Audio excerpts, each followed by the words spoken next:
வணக்கம். Red news விரைவுச் செய்திகள். டிசம்பர் 9.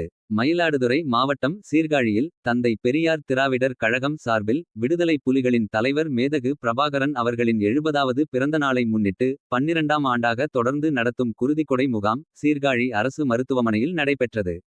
நிகழ்ச்சிக்கு தந்தை பெரியார் திராவிடர் கழக டெல்டா மண்டல செயலாளர் சீர்காழி பெரியார் செல்வம் தலைமை வகித்தார்.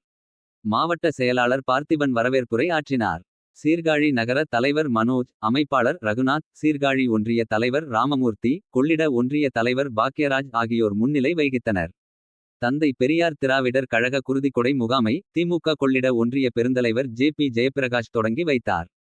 பிறந்த நாளை வாழ்த்தி திராவிட முன்னேற்ற கழக சீர்காழி சட்டமன்ற உறுப்பினர் பன்னீர்செல்வம், திமுக சீர்காழி நகர செயலாளர் சுப்புராயன், திமுக சீர்காழி ஒன்றிய செயலாளர் பிரபாகரன், திமுக மாவட்ட கவுன்சிலர் அங்குதன், திமுக மாவட்ட பொறுப்பாளர் விஜேஸ்வரன், திமுக நகர இளைஞரணி அமைப்பாளர் ராஜசேகர், திமுக மாவட்ட விவசாய அணி அமைப்பாளர் முருகன், திமுக சீர்காழி நகர தொழிலாளர் அணி அமைப்பாளர் தன்ராஜ், அரசு மருத்துவமனை ஆய்வக நுட்புணர் சத்தியமூர்த்தி, சீர்காழி அரசு தலைமை மருத்துவர் டாக்டர் அருண் ராஜ்குமார், தந்தை பெரியார் திராவிடர் கழக மாவட்ட தலைவர் பரசுராமன், பகுத்தறிவாளர் கழக பொறுப்பாளர் வெண்மணி ஆகியோர் வாழ்த்துரை வழங்கினர்.